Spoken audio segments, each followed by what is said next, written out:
பார்த்து பார்த்து பண்ணுங்கண்ணா, பார்த்து பண்ணுங்கண்ணா. நாங்க ரொம்ப கஷ்டப்படுறோங்க. ஹீரோயின் நாங்க படத்தை கொண்டு வரதுக்கு ரொம்ப கஷ்டப்பட்டுட்டு இருக்கோம்ண்ணா.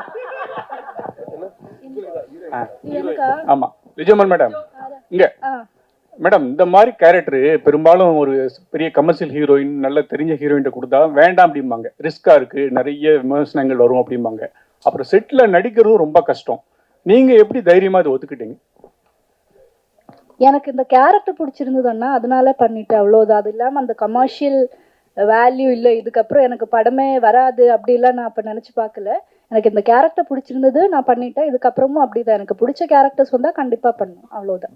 இந்த படத்துல ஒரு முத்த காட்சி இருக்கு, மற்ற படத்துல நடிக்கிறதுக்கும் இந்த படத்துல இருக்கிறதுக்கும் வித்தியாசம் இருக்கு. அது நடிக்கிறது வந்து எப்படி இருந்தது? அது ஈஸியா இருந்துச்சு, ஏன்னா அது அனுஷா தான். Director sir, sir director sir, sir இந்த மாதிரி சார் சொல்லுங்க. இந்த மாதிரி விஷயங்கள் ஆக்சுவலா வந்து இது ஒரு இப்போ ஸ்பெஷல் சைல்டுன்னு சொல்றோம்ல, அந்த மாதிரி தானே இந்த ஹோமோ லெஸ்பியன்லாம். இது வந்து சமூகத்தில் நீங்கள் இந்த மாதிரி படம் எடுக்கிறப்போ ஒரு துணிச்சலான முயற்சி, அதை பாராட்டுறோம், படமாக கலைப்படைப்பாக ஏற்றுக்கலாம். ஆனால் இது இன்னும் ஜாஸ்தியாக கிடையாது. ஏற்கனவே பொண்ணு கிடைக்காம அவன் அலைஞ்சிட்டு இருக்கான் நிறையா மாப்பிள்ளைங்களுக்கு. என்ன இந்த மாதிரி விஷயங்களை யாராவது தன்னுடைய இதுவாக எடுத்துக்கிட்டு அதை ஃபாலோ பண்ணாங்கன்னா? சரி, ஃபர்ஸ்ட் ஆஃப் ஆல் நீங்கள் ஸ்பெஷல் சைல்டு அப்படின்னு சொன்னதை நான் வந்து கண்டிக்கிறேன். அது அந்த ஒரு வார்த்தை பொருந்தாது. எல்லார் மாதிரியும் தான் அவங்கள் அப்படின்ற புரிதல் வரணுன்றதுக்காக தான் இந்த படம் எடுத்திருக்கேன் ஆக்சுவலாக. ஸோ டெஃபினட்டாக நீங்கள் ஃபர்ஸ்ட் டே ஃபர்ஸ்ட் ஷோ இந்த படம் பார்க்கணுன்னு நான் கேட்டுக்கிறேன். நீங்கள் கேட்ட அந்த கேள்விக்கான எல்லா பதிலும் அந்த படத்தில் இருக்கும். அப்படி கிடைக்கலன்னா நம்ம டெஃபினட்டாக உரையாடலாம். ஓகேங்களா? Thank you sir. 2020 sir, Karthik sir, நீங்க கேட்ட கேள்வி வந்து வினித் சாருடைய கேரக்டர் மூலமா இருக்கு படத்துல. படம் பாருங்க, 11ஆம் தேதி அவரு பதில் சொல்லி அவர் கேட்டிருப்பாரு, அதுக்கு பதிலும் சொல்லியிருப்பாங்க சார். 2000 கண்டிப்பா கிடைக்கும் அவரு. ஏன்னா வினித் சாரை வந்து நானும் அவர் சொன்ன மாதிரி சின்ன நான் அவர் ஏஜ்ல ரசிச்சேன், அதனால எங்களுக்கு பதில் கரெக்டா இருக்கும்னு நினைக்கிறேன். கண்டிப்பா கண்டிப்பா பாருங்க, வினித் சார் கேட்டிருப்பாரு. Thank you sir. டாக்டர் சார், 2023ல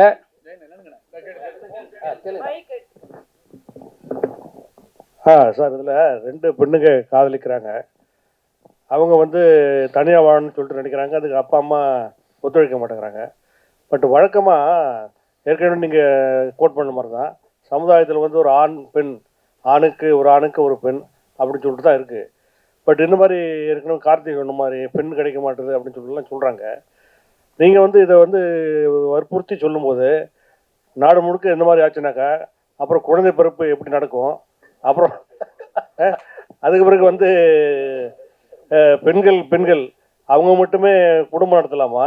இந்த மாதிரி கேள்வியெல்லாம் இருக்குது. இதுக்கெல்லாம் நீங்கள் என்ன விட சொல்ல போகிறீங்க படத்தில்? எனக்கு ஆக்சுவலி ரொம்ப சந்தோஷமாக இருக்குங்க, ரொம்ப சந்தோஷமாக இருக்குது. முதல்ல அந்த சார் கேட்ட கேள்வியாக இருந்தாலும், கார்த்திக் சார் கேட்ட கேள்வியாக இருந்தாலும் சரியும், சார் உங்கள் பேர் ஜெயச்சந்திரன் சார், நீங்கள் கேட்ட கேள்விகளாக இருந்தாலும் எனக்கு ரொம்ப சந்தோஷமாக இருக்குது. ஏன்னா நான் அந்த எல்லா கேள்விக்குமே இதுல ஒரு கதாபாத்திரங்கள் அது ஆன்சர் பண்ணுது. உங்களோட அந்த ஆதங்களும் அந்த கேள்விகளும் இந்த படத்துல இருக்கிற ஒவ்வொரு கேரக்டருக்கு இருக்கு. அது அவங்க என்ன பதில் சொல்றாங்கன்றது நீங்க படம் பார்த்தா உங்களுக்கு புரியும். நான் இப்ப அது சொல்லிட்டா நான் படத்துல இருக்க டைலாக் சொல்ற மாதிரி இருக்கும், அதனால நான் அவாய்ட் பண்றேன். டெஃபினட்டா நம்ம இதோட படத்தோட ரிலீஸ் முடிச்சதுக்கு அப்புறம் நம்ம டெஃபினட்டா டீட்டெயிலா பேசுவோம். சார் 2000 சார் நீங்க கேட்ட அதே கேள்வி வினித் சார் அதுலயும் கேட்பாரு. எல்லாரும் ஜெயச்சந்திரன் சார் வினித் சார் எல்லா கேள்வியும் கேட்டார். அதனால நீங்க படம் மட்டும் பாத்துருங்க. அதுல உங்க கேள்விக்கு எல்லாரும் அவர் கேட்டிருப்பாரு, அதுக்கு பதில் வந்து லிஜோ சொல்லியிருப்பாங்க, அது பிறகு அனுஷா சொல்லியிருப்பாங்க, டைரக்டர் வந்து அவங்க மூலமா சொல்லுவாரு.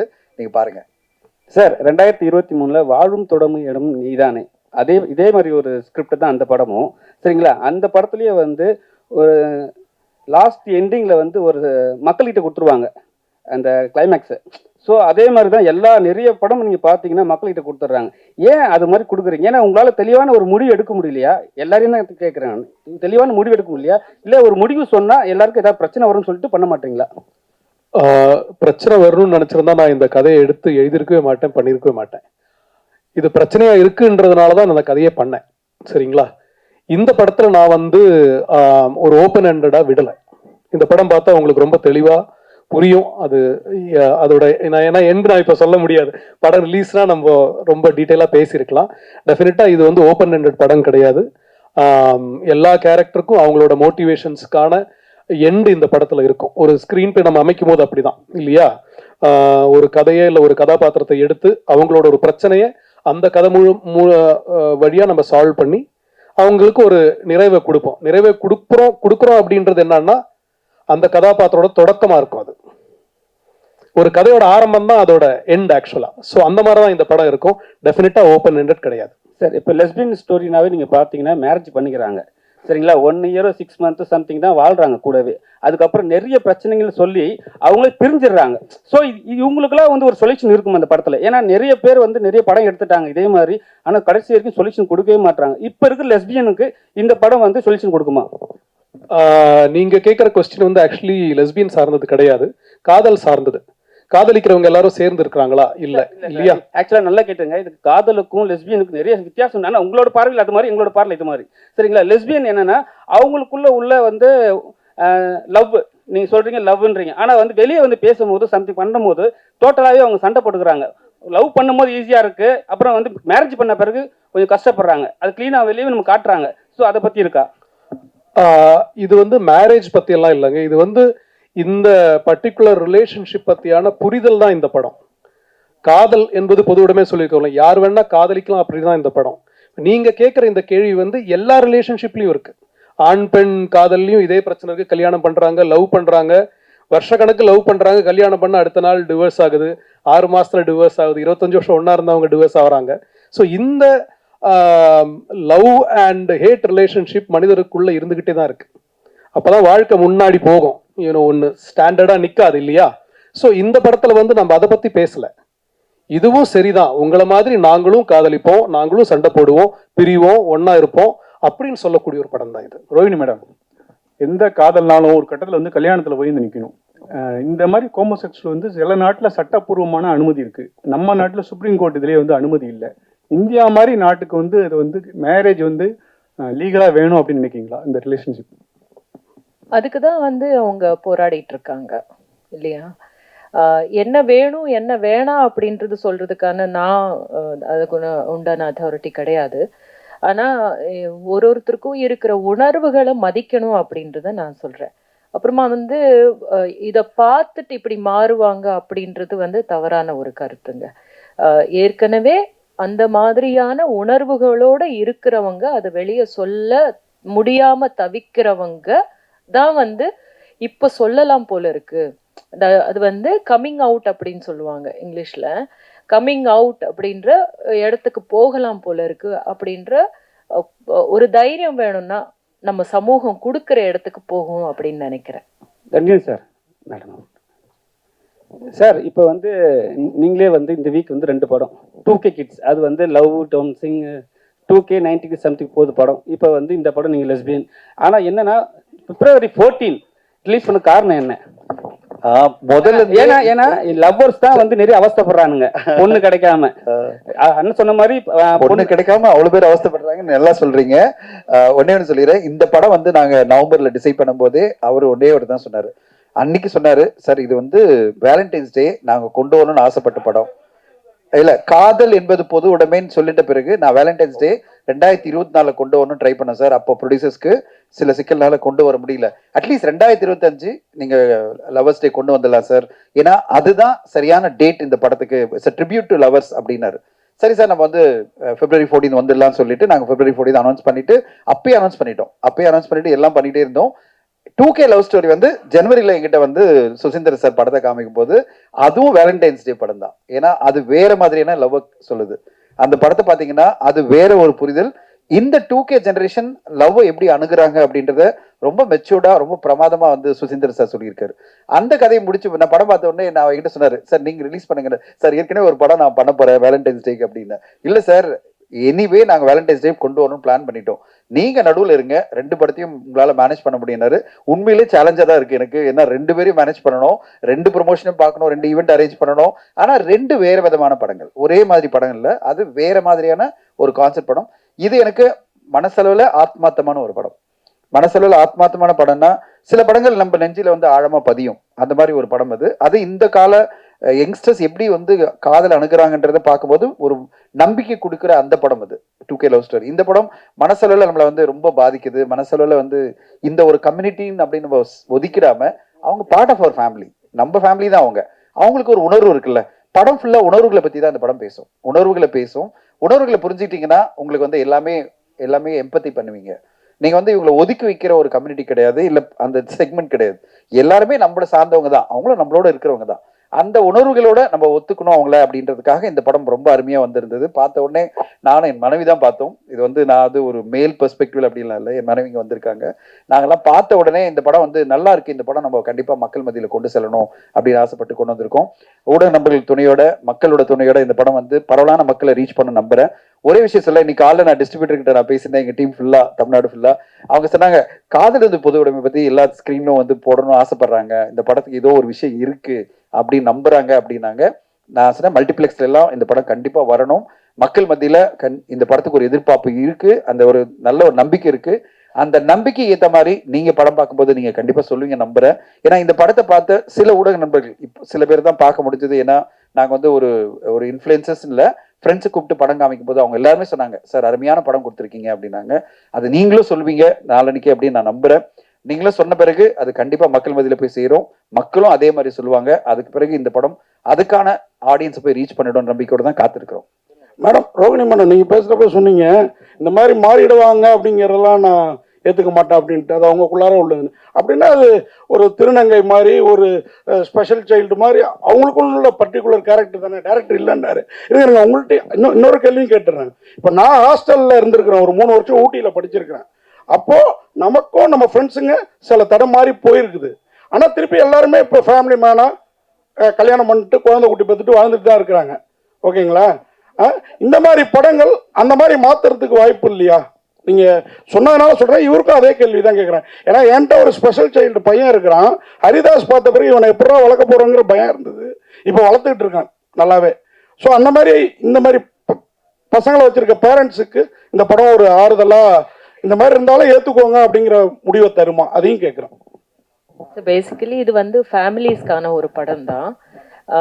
நீங்க சொல்ற மாதிரி ஸ்பெஷல் சைல்டுன்னு அந்த கேட்டகரிக்கும் இதுக்கும் சம்பந்தம் இல்லை, பொருத்தமான வார்த்தை இல்லை அது அப்படின்னு அது புரிய வைக்கிறதுக்கு தான் பேசுறது. இன்னொரு விஷயம் என்னன்னா வந்து எக்ஸ்பெரிமெண்டிங் அப்படின்ற இடத்துக்கு இல்லை. ஆக்சுவலி உணர்வு ரீதியாகவே அவங்களுக்கு வந்து ஒரு சில பேருக்கு இருக்கிற தெரிவுகள், அதாவது தேர்வு அப்படின்னு வரும்போது அதை நம்ம என்ன மாதிரி பார்க்குறோம் நம்ம அப்படின்றது வந்து நமக்கு அது பழக்கப்படாததுனால, நமக்கு தெரியாததுனால எப்படி பார்க்குறோம். நம்ம வந்து சொசைட்டி வந்து இப்படி ஒதுக்கி வச்சுட்டு, இல்லைன்னா அவங்கள வந்து அவமானப்படுத்துகிற மாதிரி, அவங்கள வந்து ரொம்ப தரக்குறைவா பேசுகிற மாதிரி பண்ணுறதுனால நிறைய பேர் பயந்துக்கிட்டு இதை பற்றி பேசாமல் இருக்கிறவங்க தான் இப்போ பேசலான்னு வெளியே பேசுவாங்கன்னு சொல்கிறது. யாருமே வந்து இப்போ ஒரு கருப்பாக இருக்கிறவங்க கருப்பாக தான் இருக்காங்க இல்லையா, அந்த மாதிரி தான் இது. நீங்கள் எப்படி பிறந்திருக்கீங்களோ அதை நீங்கள் ஏற்றுக்கணும் அப்படின்றத பற்றி தான் பேசுறது தவிர, எப்படியோ பிறந்திருக்கோம் ஆனால் இதை பார்த்துட்டு மாறிடுவாங்க அப்படின்றது சரியான புரிதல் கிடையாது அப்படின்னு சொல்றதுக்கு தான் நான் சொன்னேன். டைரக்டர் சார், அதுதான் டைரக்டர் சார், இந்த பாட்டு வரி வந்து காதல் என்பது பொதுவுடன் வந்து பால்தேவன ரோஜாக்கள் ராஜா சார் உள்ளது, எங்கேயாவது உள்ள வருதா? பெர்மிஷன் வாங்கி பயன்படுத்திருக்கீங்களா? ரீமிக்ஸ் மாதிரி ஏதாவது வருதா?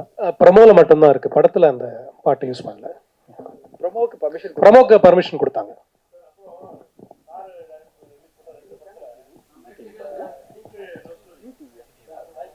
சார் சார் வருங்க sir. Sir director sir. Sir ஆக்சுவலாக இப்போ நம்ம இந்த விஷயங்கள் வந்து ஃபேமிலியில இருந்து ஃபர்ஸ்ட் ஆரம்பிக்கணும். இங்கே ஐயா ஃபேமிலியில இருந்தால் ஃபர்ஸ்ட் நம்ம இந்த விஷயத்த கொண்டு வரணும் அப்படின்னு நீங்கள் எப்படி ரைட் பண்ண ஆரம்பிச்சிங்க? ஏன்னா அது ரொம்ப சிக்கலான ஒரு விஷயம், அதை குறித்து சொல்லுவாங்க. அதே மாதிரி வந்து இப்போ இருக்க யங் ஜென்ரேஷன் மேக்ஸிமம் வந்து இந்த விஷயங்களை வந்து மேக்ஸிமம் ஏற்றுக்கிறாங்க. ஆனாலும் சில பேர் வந்து வானவில் அப்படின்ற வார்த்தையை யூஸ் பண்ணி நிறைய பேர் இது பண்ணுறாங்க. நிறைய பேர் எனக்கு எல்லாருக்கும் தெரியும். ஸோ இதை வந்து இன்னும் நம்ம எப்படி ஹேண்டில் பண்ணலாம், கொஞ்சம் எப்படி ஜென்ரலைஸ் பண்ணலாம் அப்படின்ற மாதிரி இதெல்லாம் படத்தில் எதுவும் இருக்குங்களா? அடுத்து இந்த படத்துல என்ன இருக்குன்றது படத்தை பார்த்ததுக்கு அப்புறம் நம்ம பேசலாம். பட் நீங்க கேட்ட கொஸ்டினுக்கான பதில் வந்து 2-3 கொஸ்டின் கேட்டீங்க. ஃபர்ஸ்ட் கொஸ்டின் வாட்டி சொல்லுங்க. ஓகே. நான் எப்படி பார்க்குறேன்னா, இந்த சமூகம் இல்லை இந்த நேஷன் இல்லை வேர்ல்டு நம்ம போகிறதுக்கு முன்னாடி நான் அப்படின்ற ஒரு ஐடென்டிட்டி இருக்கு. அந்த ஐடென்டிட்டி ஃபர்ஸ்ட் கிரியேட் ஆகுறது நம்ம ஃபேமிலி இதுதான் இல்லையா? ஸோ நமக்கு ஒரு அங்கீகாரம் அப்படின்றது முதல்ல ஃபேமிலியிலேருந்து தான் கிடைக்கணும். இப்போ நம்ம நிறைய பேரை பார்த்துருக்கோம், பெரிய இடத்துல வந்திருப்பான், ஆனால் வீட்டில் சண்டை போட்டு போயிருப்பான், என்னிடமோ அச்சீவ் பண்ணியிருப்பான், இருந்தாலும் என்னோட அப்பா என்னை ஒத்துக்கல, அம்மா என்னை ஒத்துக்கல அப்படின்ற ஃபீலிங் இருக்கும். நிறைய பேரை நான் பார்த்துருக்கேன், ரொம்ப சாதிச்சிருப்பாங்க, ஆனால் மனசுக்குள்ள எப்பவுமே அந்த வேதனையோட இருப்பாங்க. ஸோ இந்த புரிதல் அப்படின்றது ஒரு குடும்பத்தில் இல்லை, குடும்பம் அது எதுவானா இருக்கலாம், அப்பா அம்மா இல்லை நண்பர்கள் இல்லை அந்த வில்லேஜ் சார்ந்த இல்லை ஏன் ஊர் ஏன் நாடு அப்படின்னு கூட வச்சிருக்கலாம். ஸோ அந்த குடும்பம்ன்றது அது ஒரு யூனிட். ஸோ இந்த அங்கீகாரம் அங்கே ஆரம்பிக்கணும், அந்த புரிதல் அங்கே ஆரம்பிக்கணும்.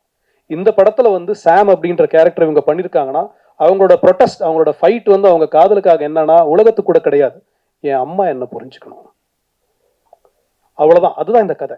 இந்த ஒன் லைன்ல இந்த கதையை சொல்லிட்டேன், என் அம்மா என்ன புரிஞ்சுக்கணும், அவ்வளவுதான். I don't care about the world. அவங்க புரிஞ்சுக்கிட்டாங்கன்னா அது போதும், அங்கிருந்து அது ஆரம்பிக்கும். அதுதாங்க இந்த படம். இயக்குனர் சார் வணக்கம் சார். இங்க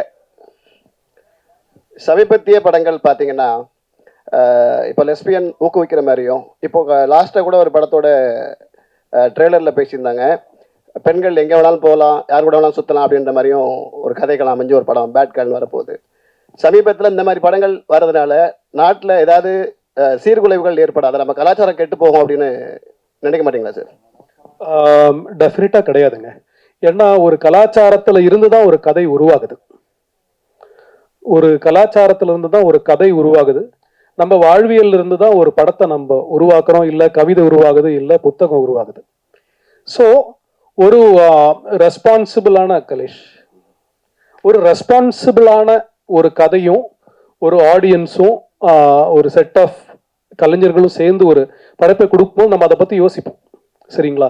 ஸோ இந்த கதை வந்து ஒரு உரையாடலை தான் ஸ்டார்ட் பண்ணோம். இதுல இந்த கதையில வந்து நம்ம இப்படி இருக்கிறது தான் சரி அப்படின்னு சொல்லி நம்ம குளோரிஃபை பண்றது கிடையாது. இந்த கேள்வியை நான் வந்து நீங்க என்கிட்ட கேட்டது சந்தோஷமா அதுக்கு ஆன்சர் பண்ணிட்டேன். பட் இந்த கேள்வியை நம்ம வந்து நிறைய வயலன்ஸ், இப்ப நம்ம என்டர்டெயின்மெண்ட் சொல்றோம் இல்லையா, நிறைய வயலன்ஸை குளோரிஃபை பண்ற படங்களை வந்து அது மீன்ஸ் அது கரெக்ட், அது வந்து ஹீரோயிசம் அப்படின்னு சொல்லி கொண்டாடுற ஒரு நிறைய படங்கள் இருக்கு. அந்த படம் சமூகத்துக்கு என்ன பண்ணுது அப்படின்ற ஒரு கொஸ்டினும் நம்ம இது கூட சேர்ந்து கேட்கணும் அப்படின்னு நான் உங்களை கேட்டுக்கிறேன். Thank you sir. தடஞ்சது சார், ஒரே ஒரு கேள்வி சார் உங்களுக்கு தான் முடிச்சுக்கலாம். ஒரே ஒரு செகண்ட் சொல்லிடுறேன், சார் கேட்டதுக்காக சொல்றேன். சார் எவ்வளவு அழகா சொன்னார் பாருங்க. வயலண்டான பல படங்கள் பாக்குறோம், ஒரு ஹீரோ வந்து 100 பேரை கொலை பண்றது, கத்தியில குத்தி ரத்தமா கொல்றதெல்லாம் பாக்குறோம். அது சமுதாயத்தை பாதிக்காத போது இது உணர்வுபூர்வமா ஒரு பெண் இன்னொரு பெண்ணை நேசிக்கிறா, என் சின்ன வயசுல இருந்தே இதுதான் என்னுடைய அன்பு அப்படின்னு சொல்றது வந்து அந்த பெண்ணுடைய உணர்வு. அது எல்லா பெண்களுக்கும் இது வரணும்னு அவசியம் இல்லை, எல்லா பெண்களும் அப்படிலாம் கிடையாது. அப்படிப்பட்ட ஒரு பெண்ணுக்கு நம்ம ஆதரவு கொடுக்கணும் உணர்வுபூர்வமா அப்படின்றதான் இந்த கதை சொல்ல வருது தவிர உலகத்துக்கு எல்லா பெண்களும் இப்படி இருக்கணும்னு நம்ம சொல்லலை, இதை என்கரேஜும் பண்ணல.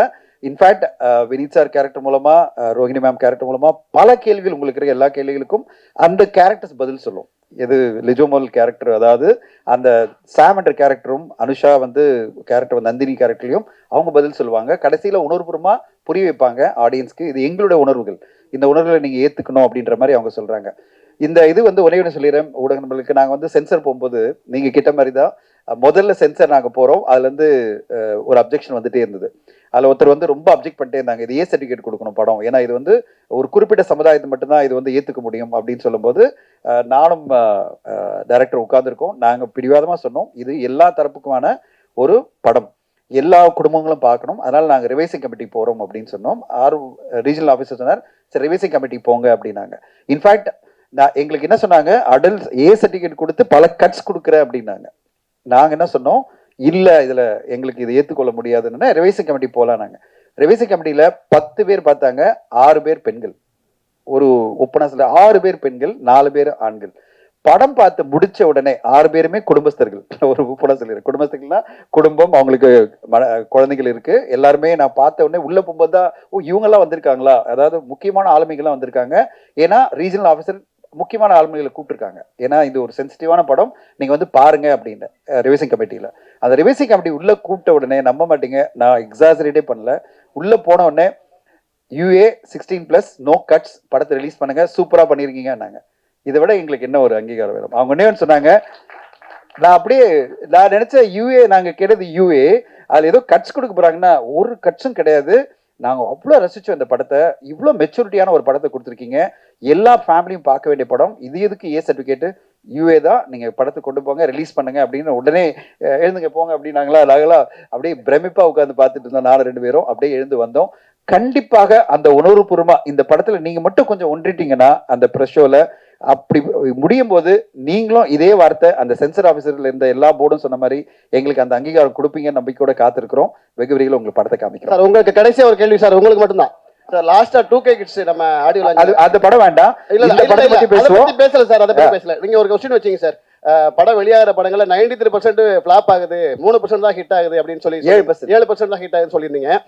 இது எங்களுடைய கேள்வி என்னன்னு கேட்டீங்க அப்படின்னா, எல்லாருமே ஒவ்வொரு மேடையிலையும் சொல்றாங்க படம் தொடர்ந்து ஃபிளாப் ஆகுது, ஓட மாட்டேங்குது, லாஸ் ஆகுது, எல்லாரும் சொல்றாங்க. எல்லாருக்கும் இந்த ஆதங்கம் எங்களுக்கும் இருக்கு. நான் என்ன கேட்கறேன்னு கேட்டீங்கன்னா, ஒரு படம் நம்ம மேக்கிங் பண்றதுக்கு ஒரு 50 கோடி செலவாகுது அப்படின்னா 250 கோடி ஒரு ஹீரோ ஹீரோயின் சம்பளத்தை திணிக்கும் போது அது லாஸ் ஆகுது. நம்ம யாருமே அதை யோசிக்கிறது இல்லை. என்ன பட தயாரிப்பாளரும் சரி, இயக்குனரும் சரி, யாரும் யோசிக்கிறல. ஒருத்தவங்களோட கால் சீட் வேணும் அப்படின்றதுக்காக 150 கோடிக்கு நடிச்சுட்டு இருந்தவங்கள 250 கோடி கொடுத்து புக் பண்றாங்கல்ல. இப்ப லாஸ் எதனால சார் வருது? இந்த பெரிய நடிகர் நடிச்ச படங்கள்ல ஒரே ஒரு புரிதல், நான் தனியா ஒரு ஒர்க் ஷாப்பே உங்களுக்கு பண்ணிடுறேன், ஏன்னா அதெல்லாம் நான் பண்ணிட்டு இருக்கிற ஆள் தான். பெரிய நடிகர் நடிச்ச படங்கள்ல 70% 80% ரெவன்யூ வந்து அதர் ரெவன்யூலேயே உங்களுக்கு வந்துடும். எதனால அவ்வளோ சம்பளம் கொடுக்குறாங்கன்னா, ஒரு டிஜிட்டல் வந்து அவ்வளோ விலை கொடுத்து வாங்க ரெடியா இருக்காங்க, சேட்டலைட் வாங்க ரெடியா இருக்காங்க, மியூசிக் வாங்க ரெடியா இருக்காங்க. ஆனா அதே ஒரு சின்ன படமா வரும்போது எல்லாரும் சொல்ற ஒரே வார்த்தை என்ன தெரியுமா சார்? ஊடகங்கள் என்ன சொல்லுது, ஆடியன்ஸ் என்ன சொல்றாங்க, அது பிறகு வாங்குறேன்றாங்க. வினித் சார், எந்த அளவு, அதாவது நாங்க எப்படி ஒரு சின்ன படம் எடுத்த எல்லா தயாரிப்பாளரும் நம்பி இருக்கிறது எது தெரியுமா? உங்களையும் ஆடியன்ஸை தான் நம்பி இருக்கும். அவங்க நல்லா இருக்கு சொன்னாதான் சேட்டலைட் வந்து வாங்குவாங்க, டிஜிட்டல் வாங்குவாங்க. பெரிய நடிகர் நடிச்ச படம்னா எல்லாத்தையும் வந்து முதலே வாங்கிடுவாங்க. அதனால அவங்களுக்கு எந்த பயமும் இல்லை. அதனால அந்த படத்தோட கம்பேர் பண்ணாதீங்க. நாங்கெல்லாம் வந்து எதிர்பார்த்துட்டு இருக்கிறது உங்க மாதிரி இந்த மாதிரி படங்களுக்கு உங்களுடைய ஆதரவு தான். வினித் சார், லாஸ்ட் கொஸ்டின் என்னன்னா, ரொம்ப நாளுக்கு அப்புறம் இது மாதிரி ஒரு படம் பண்றீங்க தமிழ் சினிமால. ஏன்னா நீங்க வந்து 80s 90s வந்து உங்களை வந்து கொண்டாடினாங்க. ரொம்ப நாள் படம் பண்ணாத காரணம் என்ன? ஏன் வந்து ஃபர்ஸ்ட் இப்போ ரொம்ப நாளுக்கு அப்புறம் இந்த படம் பண்ண காரணம்? ஆனா வந்து சோசியல் மீடியாவில் கடைசி வரைக்கும் அவங்க ட்ரெண்ட் பண்ணே இருக்காங்க. சந்திரமுகியா இருந்தாலும் சரி, சக்கரையா இருந்தாலும் சரி, எல்லாமே ட்ரெண்ட் பண்ணுங்க. அது எப்படி பாக்குறீங்க? இல்லைங்க, ஆஸ் அன் ஆக்டர் எனக்கு வந்து டெலிபரேட்டா ஒரு கான்ஷியஸா எடுத்த பிரேக் அப்படிலாம் கிடையாது. வாய்ப்புகள் கம்மி தான் டெஃபினெட்லி. அண்ட் அது 2 ரீசன்ஸ். ஒன்று நம்மளோட சக்ஸஸ் ரேஷியோ, அது பொறுத்த வரைக்கும் தான் நமக்கு வாய்ப்புகள் வரும். எனக்கு ஆனால் பர்சனல் நோட், எனக்கு வந்து அந்த கேரக்டர் சேலஞ்சிங்காக இருக்கணும், என்னால் ஏதாவது கான்ட்ரிபியூட் பண்ண முடியணும். அப்படி இருக்கிறது தான் நான், especially after the point of time, இப்போ at this point of my career, at this age, this is the time to explore different characters. So அதனால டைம் எடுத்து இப்போ வர்ற எல்லா ரோலும் பண்ணாமல், இப்போ மலையாளத்தில் நான் பண்ணிட்டு இருக்கேன் நிறைய படங்கள், தமிழ் ஆல்சோ வரும்போது இந்த மாதிரி தான் ரேராக வருது. ஸோ அதுதான் உண்மை ஆக்சுவலி. அதனால நான் டெலிபரேட்டாக பிரேக்கு அப்படிலாம் இல்லை. அஃப்கோர்ஸ் மை டான்சிங் ப்ரொஃபஷன், என்னோட டான்ஸ் ஸ்கூல் அதெல்லாம் ஒரு சைடில் வேற போயிட்டு இருக்கு. But as an actor I think it is very important. ஏன்னா மக்கள் மனசு, இப்போ நீங்கள் சக்கரை எடுத்து சொல்றீங்க, காதல் தேசம் எடுத்து சொல்றீங்க, மே மாதம், ஒரு Chandramukhi, that goodwill is so important. நம்ம என்ன பெர்ஃபார்ம் பண்ணியிருக்கோம் அது எப்போ அது மனசில் இருக்கும் மக்களுக்கு. இப்போ இன்னைக்கும் எங்கிட்ட இப்போ மோர் தென் 33 இயர்ஸ் அவரம் பற்றி இன்னைக்கும் நான் ஒரு கேபில் ஏறினா அந்த படத்தை பற்றி அந்த கேரக்டர் பற்றியும் மக்கள் எங்கிட்ட பேசுறேன்னா, it is because of that craft, அந்த டைரக்டரோட, அந்த ரைட்டரோட, இளையராஜா சாரோட மியூசிக், அந்த டீமோட ஒர்க். ஸோ அந்த மாதிரி டீமில் அந்த மாதிரி ஒரு வாய்ப்பு வரும்போது தான் பண்ணணுன்றது என்னோட ஒரு பேசிக் பாலிசி. அப்போதான் மக்கள் மனதில் நம்ம இருக்கும். ஸோ அதனால ஆஃப்டர் லாங் டைம் எனக்கு இந்த மாதிரி, of course I have done in between படங்கள் பண்ணிட்டு இருந்தேன். JP when he sent the script I was so fascinated. ஏன்னா அந்த ஏஜுக்கு ஏற்ற மாதிரி நான் இதுவரை பெர்ஃபார்ம் பண்ணாத மாதிரி. அண்ட் ஸோ அது ஒரு சேலஞ்சாக இருந்தது. And I was confident. அது தட் இஸ் வெரி இம்பார்ட்டன்ட். இது பண்ணி it has to be justified. அது நம்ம டிஸ்கஷன்ல he also felt the confidence that என்னால் பண்ண முடியும். அப்படி வந்தது. தேங்க்யூ.